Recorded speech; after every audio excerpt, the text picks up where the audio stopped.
السلام علیکم دوستو، وارث کی بات اردو موٹیویشنل چینل میں خوش آمدید۔ آج ہم ایک ایسے موضوع پر بات کرنے جا رہے ہیں جو دلچسپ بھی ہے اور کچھ پیچیدہ بھی۔ محبت کا ایک تاریک پہلو۔ اکثر ہم محبت کو ایک خوبصورت اور خوشگوار تجربہ سمجھتے ہیں، لیکن اس کا ایک ایسا رخ بھی ہے جس پر کم ہی بات ہوتی ہے۔ وہ نفسیاتی چالیں جو محبت کے نام پر اور محبت کی آڑ میں اختیار کی جاتی ہیں۔ ان نفسیاتی چالوں کا مقصد کسی شخص پر محبت کے نام پر کنٹرول حاصل کرنا ہوتا ہے اور اپنے مقاصد پورے کرنے ہوتے ہیں۔ بعض دفعہ ہم رشتے اور تعلق کی خاطر ڈارک سائیکالوجی کی ان ٹرکس کو نظر انداز کر دیتے ہیں تاکہ ہمارے رشتوں میں کوئی ناخوشگوار صورتحال پیدا نہ ہو۔ ہم میں سے اکثر ان چالوں کو بے ضرر سمجھتے ہیں اور نظر انداز کرتے رہتے ہیں۔ ان چالوں میں کسی کی توجہ حاصل کرنے کے لیے جذباتی مینپولیشن، پیسہ خرچ کرنا، بے تحاشا محبت کا اظہار کرنا، دوسرے لوگوں سے بات کرنے سے منع کرنا، فیصلوں اور حتیٰ کہ ذاتی آزادی تک مداخلت بھی ہوتی ہے۔ یہاں تک بھی دیکھا گیا کہ لوگ چاہتے ہیں کہ جن سے وہ محبت کرتے ہیں وہ کپڑے بھی ان کی مرضی اور پسند کے مطابق پہنیں، اور وہ اس کے لیے فورس بھی کرتے ہیں۔ یہ بظاہر بے ضرر نظر آنے والی چالیں ہمارے جذبات اور ذہن پر بہت گہرے اثرات ڈالتی ہیں۔ بعض اوقات یہ رشتوں میں ناخوشگواری اور خاتمے کا سبب بھی بن جاتی ہیں۔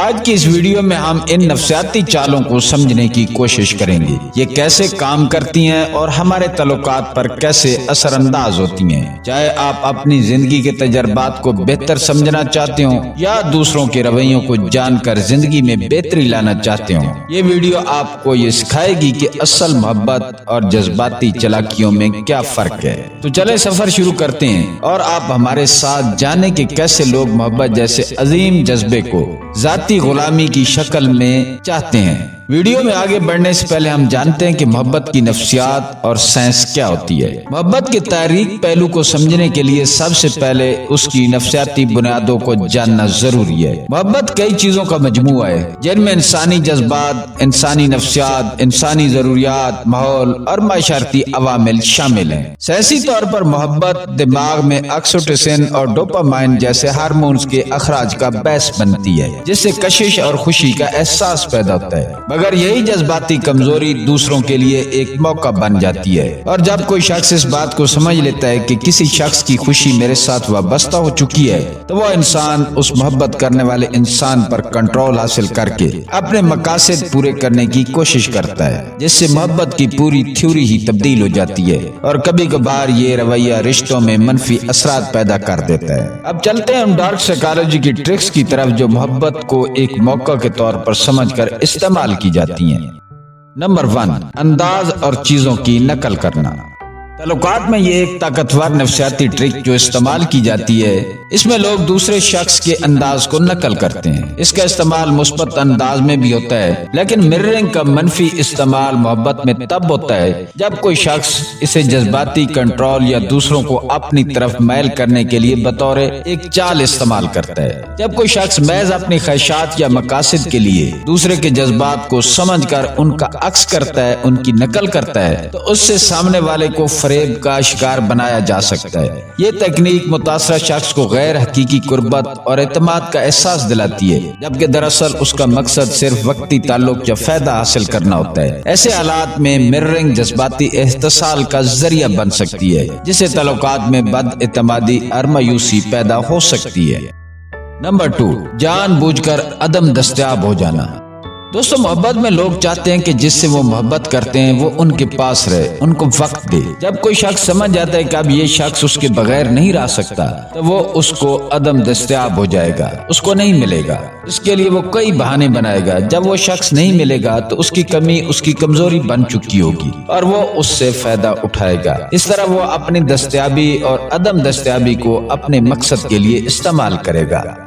نمبر 3، جذباتی کمزوری کا فائدہ اٹھانا۔ یہ ایک فطری بات ہے کہ انسان جس سے محبت کرتا ہے اس کے سامنے وہ جذباتی طور پر بہت کمزور ثابت ہوتا ہے اور اکثر اپنی جذباتی کمزوریوں کا اظہار بھی کرتا ہے، جس کا ایک فریق منفی استعمال کرنا شروع کر دیتا ہے۔ اگر کسی کو معلوم ہو جائے کہ اس کا ساتھی جذباتی طور پر اس پر انحصار کرتا ہے تو وہ اپنی بات منوانے یا کنٹرول حاصل کرنے کے لیے اس کا استحصال کر سکتا ہے۔ اس طرح کا رویہ سامنے والے کو غیر محفوظ اور کمزور محسوس کراتا ہے اور تعلقات میں عدم توازن اور تکلیف پیدا کر دیتا ہے۔ نمبر 4، تعریف و توصیف۔ محبت اور تعلقات میں تعریف اور توصیف بہت ہی مؤثر ٹرک ہے جو تعلقات کو مضبوط کرنے کے لیے استعمال ہوتی ہے، لیکن محبت میں کچھ لوگ اس کو اپنے منفی مقاصد کے لیے بھی استعمال کرتے ہیں۔ تعریف و توصیف ہر شخص کو اچھی لگتی ہے۔ جب ایک فریق اس ٹرک کو اس لیے استعمال کرنا شروع کر دے کہ اس سے دوسرا فریق خوش ہوتا ہے اور آہستہ آہستہ تعریف و توصیف کو اس کی ضرورت بنا دے، اس کے ذریعے پھر اسے کنٹرول کر کے اپنے مقاصد حاصل کرے۔ نمبر 5، چھونے کی طاقت۔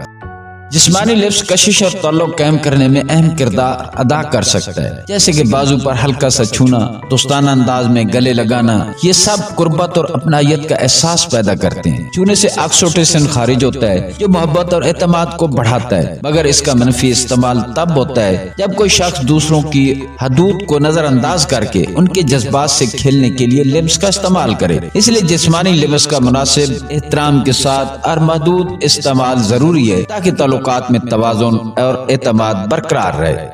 نمبر 6، نئی چیزیں کرنا۔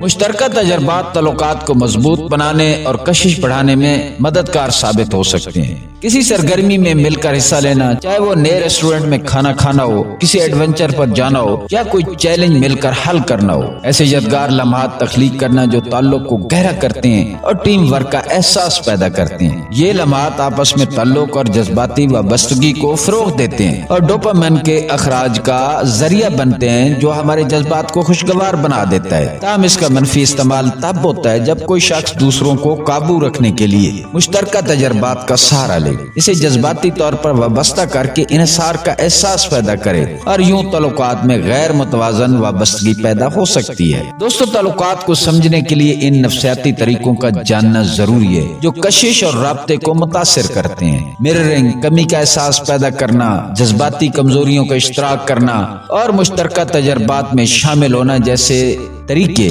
دوسروں کے ساتھ گہرا تعلق بنانے میں مددگار ثابت ہو سکتے ہیں۔ یاد رکھیں، ان طریقوں کو مؤثر انداز میں استعمال کرنے کی کنجی یہ ہے کہ آپ مخلص رہیں اور دوسروں کے جذبات اور حدود کا احترام کریں اور ان طریقوں کا مثبت استعمال کریں۔ اگر آپ کو یہ نکات مفید لگیں تو اس ویڈیو کو لائک کریں اور مزید مواد کے لیے ہمارے چینل کو سبسکرائب کریں جو محبت، تعلقات اور نفسیات پر مبنی ہو۔ اپنے خیالات نیچے کمنٹس میں ضرور شیئر کریں۔ آپ نے اپنی زندگی میں کون سے طریقے مؤثر پائے ہیں؟ آئیے اس گفتگو کو جاری رکھیں اور محبت اور تعلقات کو بہتر سمجھنے میں ایک دوسرے کی مدد کریں۔